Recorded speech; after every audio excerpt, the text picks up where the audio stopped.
فاعوذ باللہ من الشیطان الرجیم بسم اللہ الرحمن الرحیم وعلی الثلاثة الذین خلفوا حتی اذا ضاقت علیہم الارض بما رحبت صدق اللہ العظیم۔ توبہ کا باب ہے، اسی کے متعلق احادیث کا سلسلہ جاری ہے۔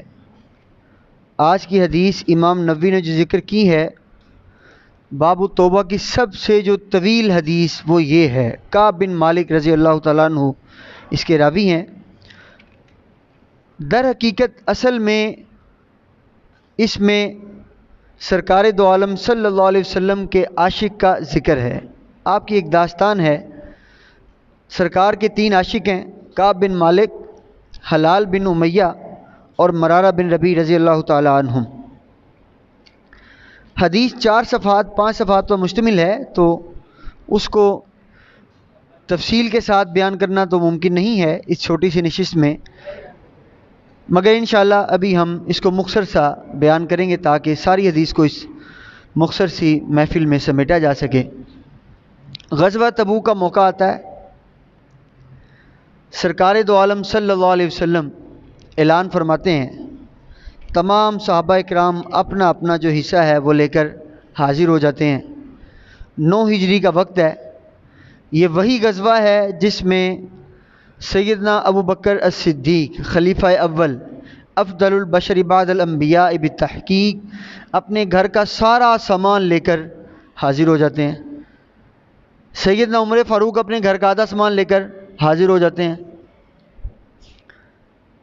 اور یہ وہی موقع ہے جس کو اللہ نے کتاب کے اندر لَقَدْ تَابَ اللَّهُ عَلَى النَّبِيِّ وَالْمُهَاجِرِينَ وَالْأَنصَارِ الَّذِينَ اتَّبَعُوهُ فِي سَاعَةِ الْعُسْرَةِ تنگی کا وقت قرار دیا ہے، یعنی غزوہ تبوک کا موقع بالکل شدت کی گرمی، یہ جو ہمارے ہاں مئی جون کے اندر ہوتی ہے یہ والی گرمی ہے، اور اسی دوران آپ کو پتہ کھجوریں بھی پک جاتی ہیں۔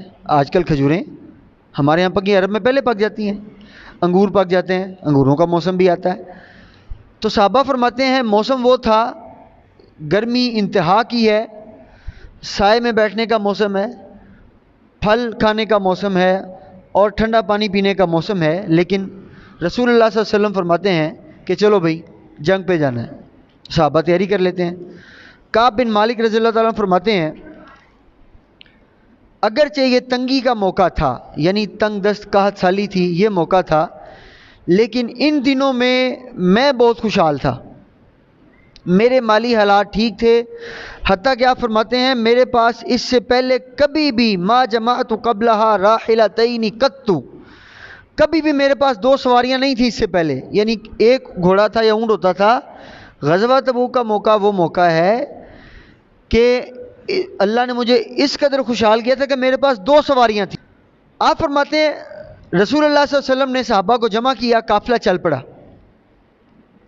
جب قافلہ چل پڑا تو میں نے کہا میرے پاس 2 گھوڑے ہیں، میں تھوڑا سا بعد میں بھی چل پڑوں گا تو مل جاؤں گا جا کے، کون سی بڑی بات ہے، میں بعد میں چلا جاؤں گا، کوئی مسئلہ نہیں۔ دن گزر گیا، رات آ گئی، پھر دل میں خیال آیا چلو یار قافلے سے ملنا بھی ہے جا کے۔ ساتھ ہی دل میں کہتے ہیں کوئی نہیں 2 سواریاں ہیں میرے پاس، کوئی نہیں میں پہنچ جاؤں گا انشاءاللہ۔ رفتہ رفتہ سستی ہوتی گئی، وقت یہ آیا کہ قافلہ تبوک میں پہنچ گیا اور آپ ابھی بھی مدینہ میں مقیم ہیں۔ آپ فرماتے ہیں میرے پاس وسائل بھی سارے، کوئی تنگی کا مسئلہ بھی نہیں، کچھ بھی نہیں ہے، مگر پھر بھی کیا ہے، رہتا رہ گیا۔ جب رسول اللہ صلی اللہ علیہ وسلم غزوہ تبوک کے موقع پر پہنچ گئے اس جگہ پر، تبوک کے مقام پر، تو آپ نے پوچھا ما فعل کعب بن مالک، کہ بھئی وہ کعب بن مالک نظر نہیں آ رہا، اس کا کیا بنا، آیا نہیں وہ؟ تو صحابہ نے کسی نے کچھ کہا، طویل حدیث ہے، بہرحال مہم یہ ہے، آپ فرماتے ہیں سستی ہوئی میرے سے، خوشحال بھی تھا، رہتا رہ گیا۔ یہ میرے نبی کی خاصیت تھی، میرے آقا کی خاصیت تھی کہ آپ سب کی دلجوئی کیا کرتے تھے، کبھی کسی کو یہ احساس نہیں ہونے دیتے تھے کہ تیرا حصہ کم آ گیا ہے یا تو نے کتنا حصہ دیا ہے۔ کیوں؟ اس کی وجہ کیا ہے؟ یہاں پہ ایک قاعدہ ذہن میں رکھ لیں، جو دین ہوتا ہے کسی بھی انسان کا وہ اس کے حالات کے مطابق ہوتا ہے۔ ہر انسان کے جو دین کا حساب لیا جائے گا اس کے حالات کے مطابق لیا جائے گا. دین حالت کا ہوتا ہے. مطلب کیا ہے کہ میں کبھی بھی اپنے دین کا تقابل کسی اور کے دین سے، بھئی میرے اور حالات ہیں، کسی اور کے اور حالات ہیں. مثلا ایک شخص ہے وہ فارغ البال ہے، کوئی کام کاج نہیں ہے ہی نہیں کوئی کام کاج، بالکل فارغ البال ہے. ہم روزوں کی بات کر لیتے ہیں، وہ رمضان کے سارے روزے رکھتا ہے، تراویح بھی پڑھ لیتا ہے، تہجد گزار بھی ہے، سارا کچھ ہے، بڑی اچھی بات ہے. کیوں؟ اس کی وجہ یہ ہے کہ اس کے حالات ہیں، اس کا دین اس کے حالات کے مطابق. ایک بیچارہ مزدور دیہڑی دار ہے، اس نے گرمی کی شدت میں دیہڑی بھی کرنی ہے، روزہ بھی رکھنا ہے. وہ رات کو ہو سکتا ہے تراویح نہ بھی پڑھ سکے، وہ ہو سکتا ہے قیام اللیل نہ بھی کر سکے. تو یہ جو بیچارہ دن دیہڑے مزدوری کرنے والا شخص ہے، اس کا دین اس کے حالات کے مطابق ہوگا اور اس کا دین اس کے حالات کے مطابق ہوگا. تو غزوہ تبوک کے موقع پر سیدنا عثمان غنی رضی اللہ تعالیٰ عنہ نے بہت زیادہ صدقہ کیا. 200 اونٹ دے دیے، 100 گھوڑے دے دیے، ہزاروں کی تعداد میں درہم و دینار دے دیے. آج کے دور میں ہم پچھلے دنوں اس کے کیلکولیشن کر رہے تھے، اربوں میں اس کی تعداد، اربوں کی مالیت بنتی ہے جو سیدنا عثمان غنی نے غزوہ تبوک کے موقع پر اللہ کی راہ میں خرچ کیا تھا. تو ان کا دین ان کے مطابق، ان کے حالات کے مطابق. یہ ہمیں رسول اللہ نے سکھایا ہے کہ عثمان غنی کے پاس سب کچھ تھا، انہوں نے دے دیا. تو یہ رسول اللہ صلی اللہ علیہ وسلم نے ہمیں درس دیا ہے کہ ہر شخص کا جو دین ہوتا ہے وہ اس کے حالات کے مطابق ہوتا ہے. ہر شخص کے حالات، کسی کا دین جو ہے کسی دوسرے کے دین کے ساتھ اس کا مقارنہ نہیں کیا جا سکتا. میرے دین حالات کچھ اور ہیں، میرا دین کچھ اور، میری نمازیں پڑھنے کا انداز کچھ اور ہوگا، میرا عبادت کرنے کا انداز کچھ اور ہوگا. ایک شخص ہے وہ مزدوری کر رہا ہے، اس کی انداز عبادت کرنے کا کچھ اور ہوگا. ایک شخص ہے وہ کسی کا ملازم ہے، اس کا عبادت کرنے کا انداز کچھ اور ہوگا. ایک شخص بالکل فارغ البال ہے تو اس کا عبادت کرنے کا انداز کچھ اور ہے، کام ہی کوئی نہیں ہے. تو کبھی بھی اپنی عبادت کو کسی دوسرے کی عبادت کے ساتھ اس کا مقابلہ نہیں کیا کرتے. کبھی بھی اپنے صدقہ و خیرات کو دوسروں کے صدقہ و خیرات کے ساتھ ان کا مقابلہ نہیں کیا کرتے. کبھی بھی اپنی نیکی کا مقابلہ دوسروں کی نیکی کے ساتھ نہیں کرتے ہیں. کیوں؟ آپ کا دین آپ کے حالات کے مطابق، کسی اور کا دین اس کے حالات کے مطابق. کیونکہ قیامت کے دن آپ سے آپ کے دین کا سوال ہونا ہے کہ آپ نے کیا کیا اچھے حالات میں رہتے ہوئے. کسی دوسرے کے حالات کا سوال تو آپ سے ہونا ہی نہیں ہے. بہرحال آپ فرماتے ہیں میں رہتا رہتا رہ گیا، رہ گیا. یہاں کا فرماتے ہیں فلما بلغنی ان رسول اللہ صلی اللہ علیہ وسلم قد توجہ قافلا من تبوک حسرنی بثی. کہتے جب میں نے سنا نا کہ رسول اللہ صلی اللہ علیہ وسلم غزوہ تبوک سے فتح یاب ہو کر واپس چل پڑے ہیں تو میرے دل میں جو ہے گھبراہٹ شروع ہوگی، مجھے تو کپ کپی سی طاری ہو گئی. فتفقت واتذکر الکذب، میں نے جھوٹ گھڑنے شروع کر دیے کہ اچھا آئیں گے نا، یہ جھوٹ بول دوں گا، وہ جھوٹ بول دوں گا، وہ جھوٹ بول دوں گا، وہ جھوٹ بول دوں گا. میں نے طرح طرح کے جھوٹ جو ہے نا بہانے، اچھا آئیں گے یہ بہانہ کر دوں گا، وہ بہانہ کر دوں گا.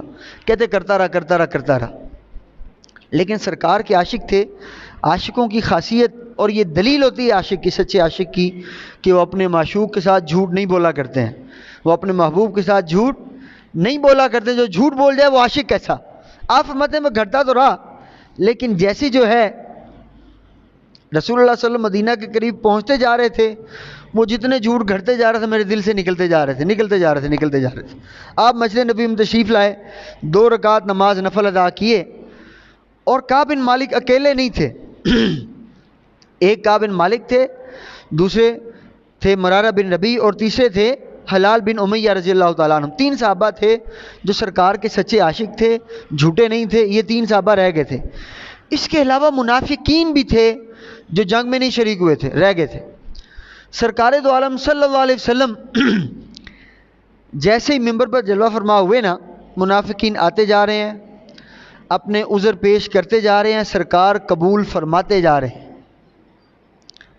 حالانکہ میرے آقا کی یہ خاصیت تھی، وہ جانتے تھے یہ بھی منافق ہے، یہ بھی منافق ہے، یہ بھی منافق ہے، لیکن جب تک اللہ کا حکم نہیں آیا آپ نے کبھی اعلان جو ہے نا یہ نہیں کہا کہ یہ بھی منافق ہے، یہ بھی منافق ہے. آپ نے کبھی اعلان نہیں کیا جب تک اللہ نے آپ کو حکم نہیں دیا. آپ فرماتے ہیں کہ وہ آتے جا رہے ہیں، اپنے عذر پیش کرتے جا رہے ہیں، سرکار دو عالم صلی اللہ علیہ وسلم ان کی بیعت دوبارہ کیے جا رہے ہیں اور ان کے لیے استغفار بھی کرتے جا رہے ہیں. جب سارے گزر گئے نا، کعب بن مالک کہتے ہیں میری باری آئی. آپ فرماتے ہیں سرکار نے مجھے دیکھا تو کہتے تعال، ادھر آؤ بھائی بات سنو. اچھا جب مجھے دیکھا، جس طرح کوئی اپنا ہو بات بھی نہ مانے، غصہ بھی آئے تو انسان غصہ بھی آتا مسکراتا بھی رہتا ہے. تو آپ فرماتے ہیں میں جب سرکار کی بارگاہ میں حاضر ہوا نا، سلمت تبسم المغضبا، جب سرکار کی بارگاہ میں حاضر ہوا تو مسکراتے ہوئے، مسکرائے بھی اور غصے میں بھی تھے. یعنی سرکار کی کیفیت یہ تھی کہ جب مجھے منافقین آ رہے ہیں کوئی غصہ نہیں کیا آپ نے. آپ کو پتہ منافقین ہے، غصہ کس بات کا کرنا. یعنی یہ بڑے لوگوں کی اعلیٰ ظرفی ہوتی ہے. انسان کو پتہ بھی ہوتا ہے کہ یہ شخص جھوٹا ہے، جھوٹ بول رہا ہے، ایکٹنگ کر رہا ہے، اس کے دل میں کوئی سچائی نہیں ہے، محبت نہیں ہے، بس زبان سے دعوے کیے جا رہا ہے. لیکن بڑے اعلیٰ ظرفی کی یہ نشانی ہوتی ہے کہ انسان سب کچھ جانتے ہوئے بھی اس کو نظر انداز کرتا جا رہا ہے. سرکار دو عالم صلی اللہ علیہ وسلم کی یہی خاصیت تھی. آپ منافقین جانتے ہیں منافقین ہیں، جھوٹ بولتے جا رہے ہیں، آپ ان کا عذر قبول کرتے جا رہے ہیں اور چلتے جا رہے ہیں. آپ نے جب مجھے دیکھا تو غصہ بھی آیا، مسکرا بھی دیے. کہا آ جاؤ ذرا. کہتے ہیں فجئت امشی حتی جلست بین یدیہ، میں سرکار دو علیہ وسلم کے پاس آیا اور ان کے سامنے بیٹھ گیا. فقال علی ما خلفک، اور تمہیں کس نے جنگ سے پیچھے چھوڑ دیا، یعنی تمہیں کس نے روک دیا ہمارے ساتھ آنے سے.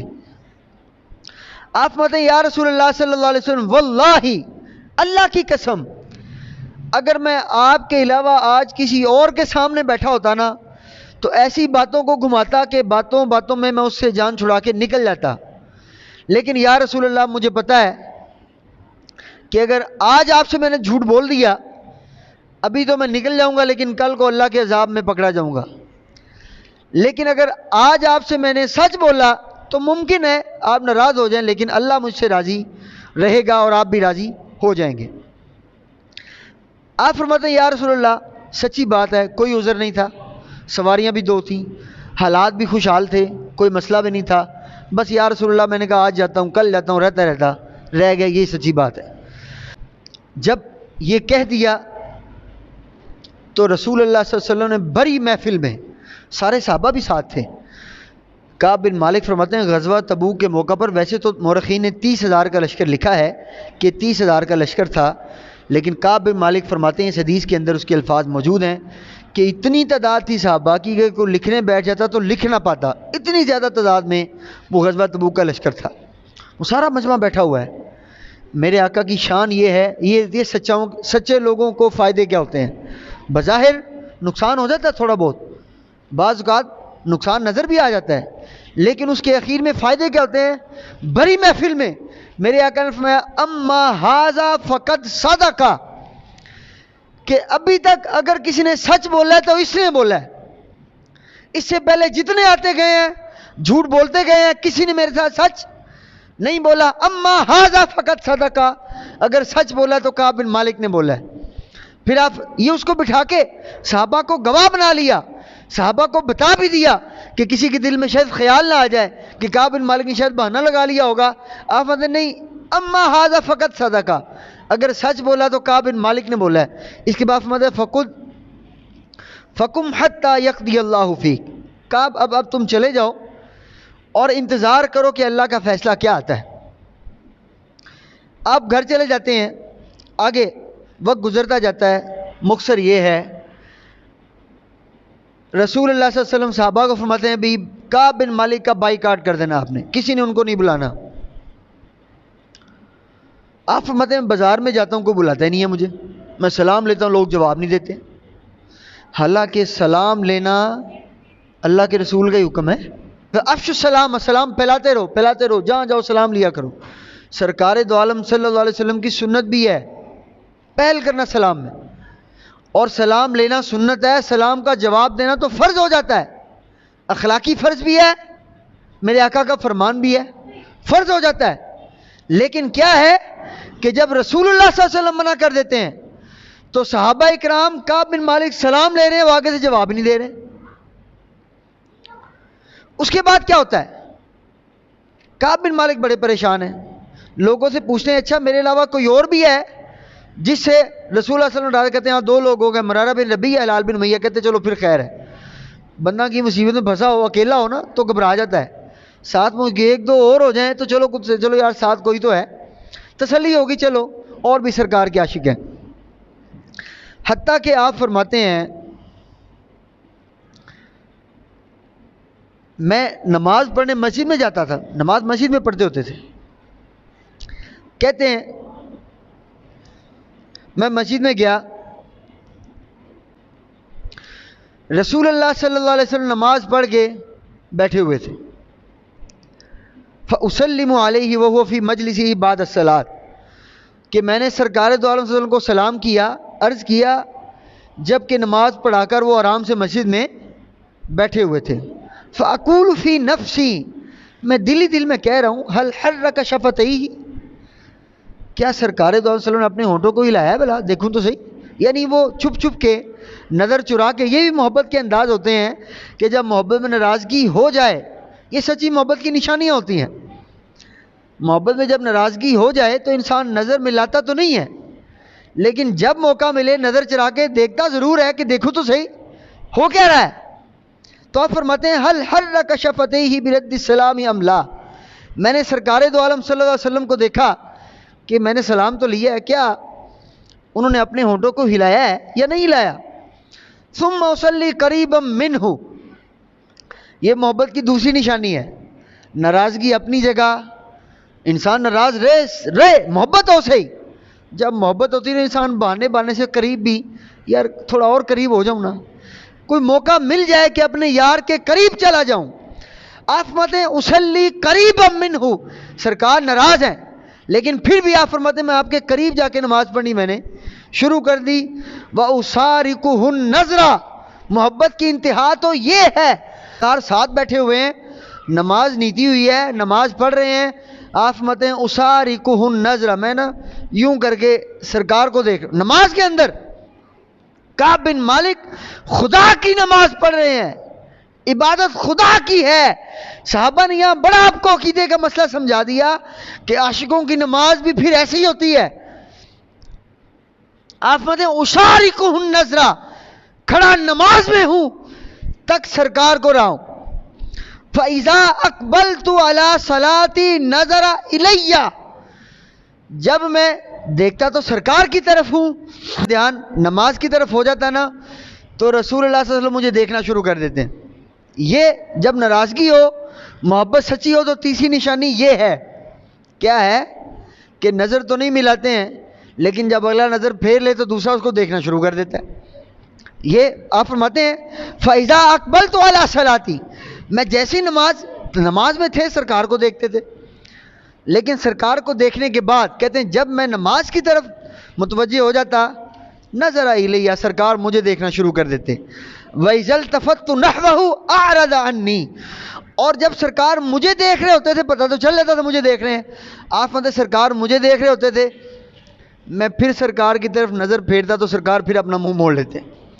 یعنی محبت بھی سچی ہے، ناراضگی بھی سچی ہے، یہ محبت کی نشانیاں ہوتی ہیں۔ بہرحال آپ فرماتے ہیں حتی اذا طال علی من جفت المسلمین، کہتے ہیں جب یہ ناراضگی بڑھتی گئی، 50 دن یہ ناراضگی رہی۔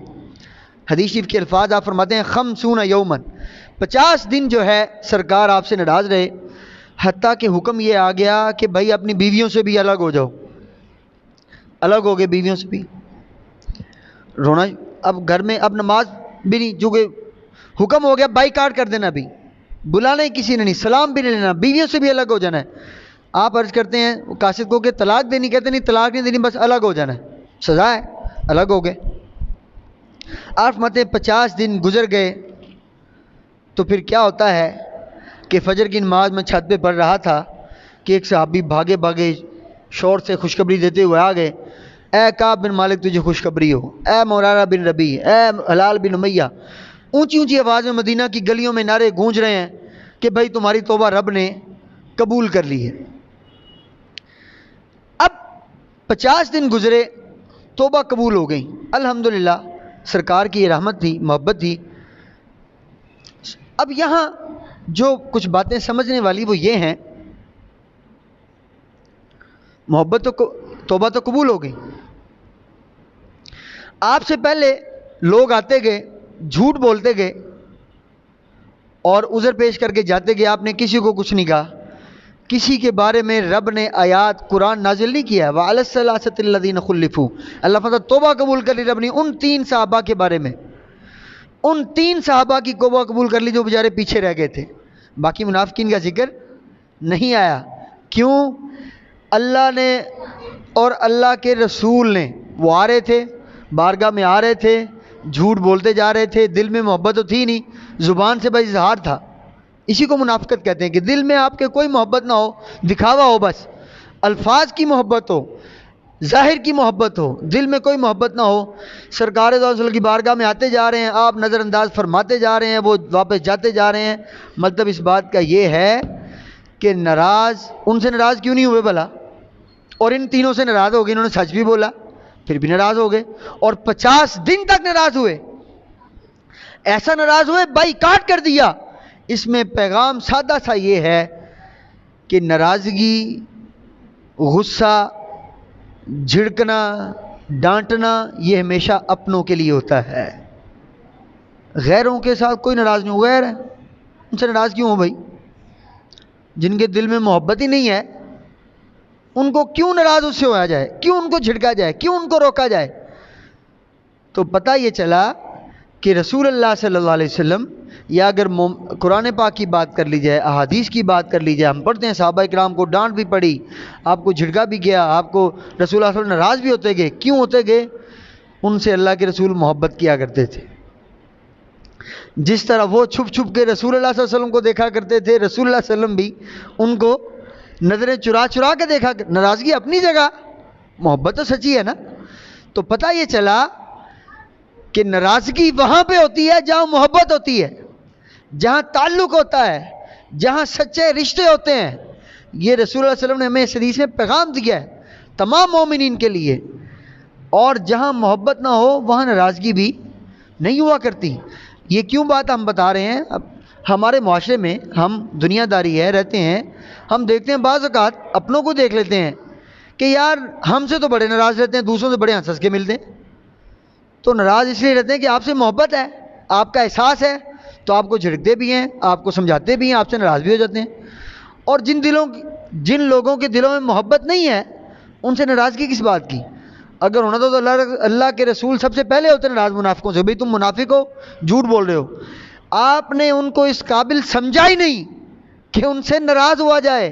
یاد رکھ لیں، ناراض ہونے کے لیے بھی محبت کا ہونا شرط ہے۔ جہاں محبت نہیں ہوتی ناراضگی نہیں ہوتی، جہاں ناراضگی نہیں ہوتی وہاں محبت نہیں ہوتی۔ شاعر نے کیا کہا ہے؟ جفا جو عشق میں ہوتی ہے وہ جفا ہی نہیں، ستم نہ ہو تو محبت کا کچھ مزہ ہی نہیں۔ 3 صحابہ سے ناراض اس لیے ہوئے ان سے محبت تھی، منافقین سے محبت نہیں تھی، ناراض ہی نہیں ہوئے۔ آپ نے ان کو اس قابل سمجھا ہی نہیں کہ تمہارے لیے ناراض ہوں میں۔ تم ہو کون بھائی؟ منافقین؟